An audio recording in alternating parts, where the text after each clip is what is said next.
Well, if you're black, it might not be such a good thing right now if you're looking for unemployment, if you're looking for some employment or have a job, because it just came out that black workers are now compromising 90% of the recent spike in unemployment. Wow. Yes, let me say that again. Black workers are comprising of 90% of the recent spike of unemployment in this country.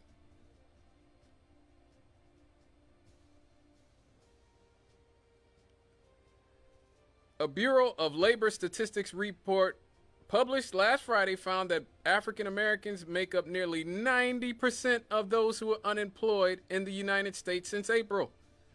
Black workers make up about 267,000 of the 300,000 new unemployment cases this spring. The report says the current unemployment rate of the demographic sits at 6%, which doesn't sound that bad until you realize that's nearly twice the rate of white unemployment, which sits at 3.1%.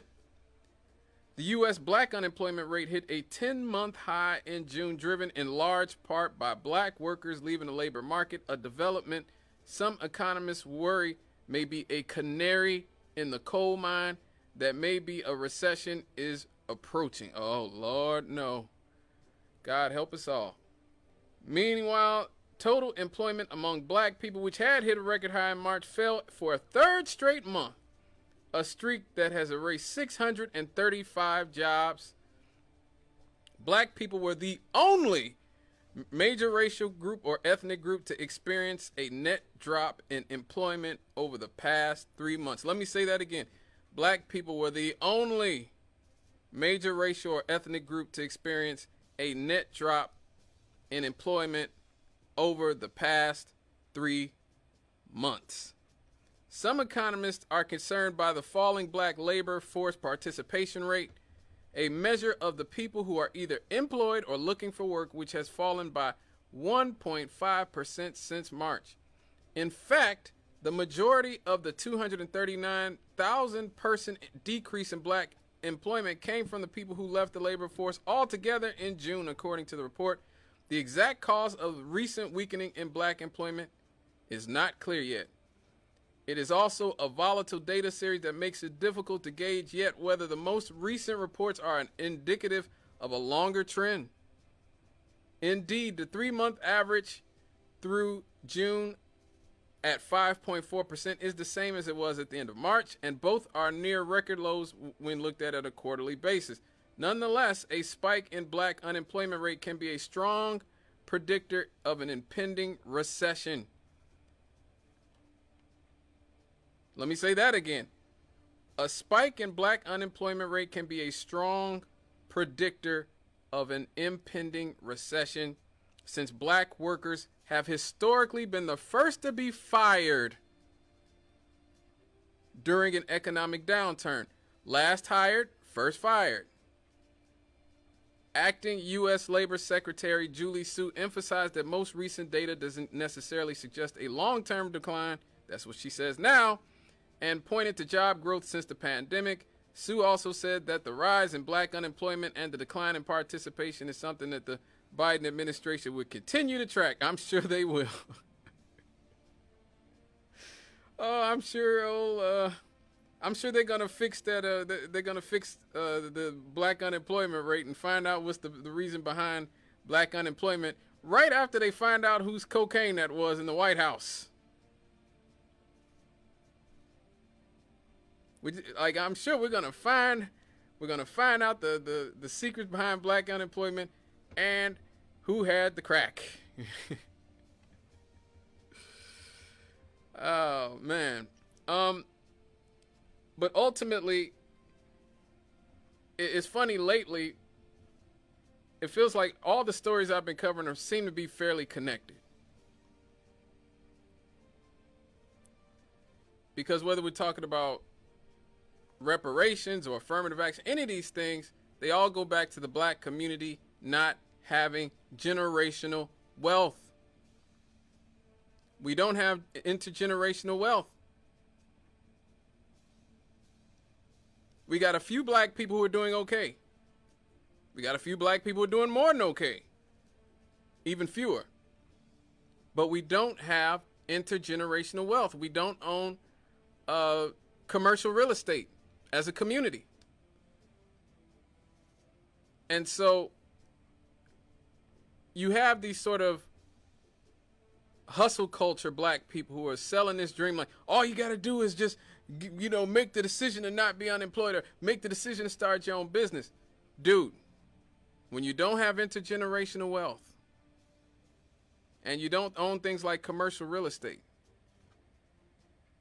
and as you heard in the story, you're the last hired and the first fired, that makes it extremely hard to do that. So this is what happens when you have to rely on other communities to employ you and sign your checks. A lot of this is the product of us because we don't have intergenerational wealth, because we don't own things. We have to rely on others, and we're gonna be the first people fired when we have to rely on other people to hire us. Also, I find this a little bit strange that all this is happening right at the same time that the affirmative action decision was handed down by the Supreme Court. I think that's a little bit weird. So now there's just a whole bunch of us being unemployed at the same time that you're going to see a lot of black people maybe not get into the same colleges and things. Now, here's the thing, as I talked about during affirmative action, they did not change the racial quotas for the military.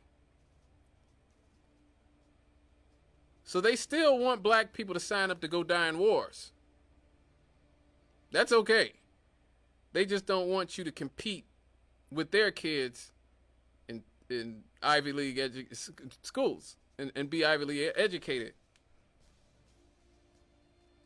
And it's also times like this when we have to remember that we don't have independent black institutions.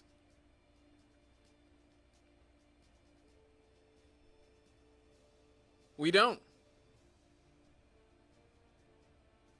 We just don't. And I know a lot of you are going to say, what about HBCUs? What about HBCUs? Man, anytime these HBCUs have to depend on Mackenzie Bezos, Jeff Bezos' wife, for funding. And from the very beginning, HBCUs have had to depend on white liberals to fund them.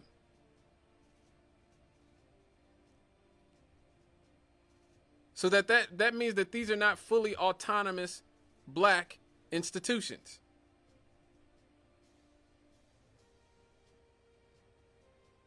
They are not fully autonomous. If you have to worry about whether a stance you take will offend the benefactor, Mackenzie Bezos, or some white liberal like her, who's funding the school, then you're not really free. You're not really independent. I'm not saying it's not nice that she's, donating to these HBCUs and donating so much money. In fact, I think it's kind of funny that she's, taking so much money from her husband, Jeff Bezos, the founder and head man over at Amazon, in that divorce, and has chosen to give a lot of it to the black community, or at least black institutions. That's fine. Okay, I'm not anti it, but I am realistic that these are not independent institutions. We don't have independent institutions. I don't even think we own BET anymore. We don't own black media. That's why I always tell people, support WLTH. This is one of the few independent black-owned radio stations in America.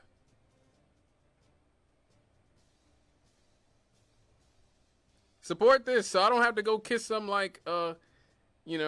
corporate guys behind, and not talk about the Democrats or the Republicans or whatever group that he's affiliated with or she's affiliated with. You have to support black-owned media. I'm pretty sure most of the media either didn't cover this or glanced over this because, again, we don't own the media. We don't own our own black media. I don't even think we don't own BET anymore, if I'm not mistaken. Robert Johnson sold it 20 years ago. I heard some about somebody trying to buy it, but I don't know if they have yet. But even BET has not been black owned. So this is what happens when you have a lack of wealth, lack of generational wealth.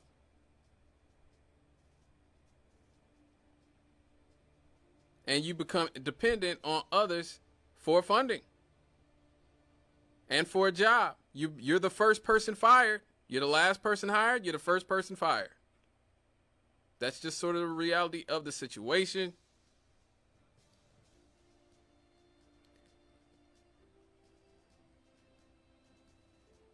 And this is also, let me just say this. This is why I talk about reparations so much on this show.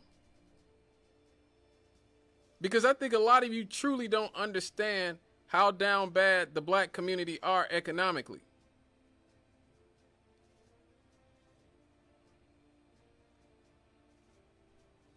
And I know a lot of you buy into the businessman, hustle man. Well, if everybody just decided to hustle. Dude, we don't have the wealth. We don't have the wealth. We're broke as a community. So people bring up Oprah. People bring up Michael Jordan and LeBron. Let me tell you something. Black people are about 14% of the U.S. population. 14%. There's 700 billionaires in America. 700. You know how many black billionaires there are? 7. 7 black billionaires. 14% of the population, 1% of the billionaires. So if, say, we had a proportionate, let's just say if you're one of these talented 10th type people who thinks that, you know, we should have a talented 10th who pulls all of us up. That would mean that if we had a proportionate amount of billionaires to our population, that'd be about 80 billionaires. We should have about 80 billionaires in this country. Black ones. 80. We have 7. There's so few black billionaires that we know all of them by name. There's Jordan, there's LeBron, there's Oprah, there's Kanye, there's Jay-Z, like Tyler Perry. Okay, like I could probably, like, if I'm serious, I could probably, like, just, like, if I just wanted to, like, go off the dome and there they are.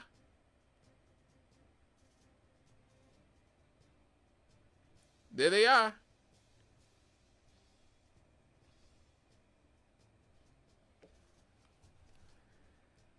So it's important to understand when we talk about issues like this, how wealth and the lack thereof in this community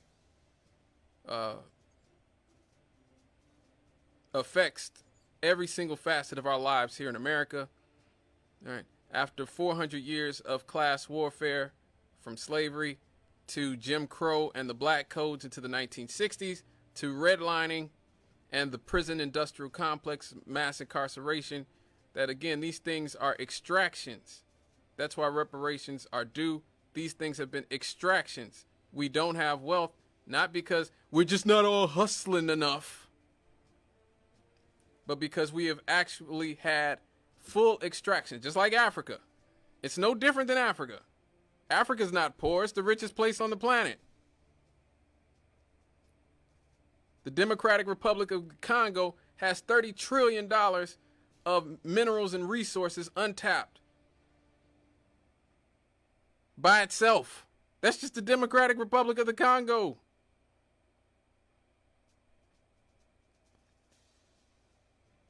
Africa's not poor. Africans are poor, but not Africa. Just like African Americans aren't poor. African America isn't poor. African Americans are poor. Okay? There's a difference. We only exist to be exploited and extracted from as cheap labor, whether it's prison industrial complex labor or menial labor, or even when you think about things like the NBA and hip hop, which are highly exploitative industries where the people at the top make a hell of a lot more. You might think that LeBron James makes a lot of money, but look at how much Jeannie Buss makes. Who signed his checks? That's wealth. All right, folks. Give me a call, 219-885-1371. That number again, 219-885-1371. When I get back, we're going to talk about the heat. Stay with us.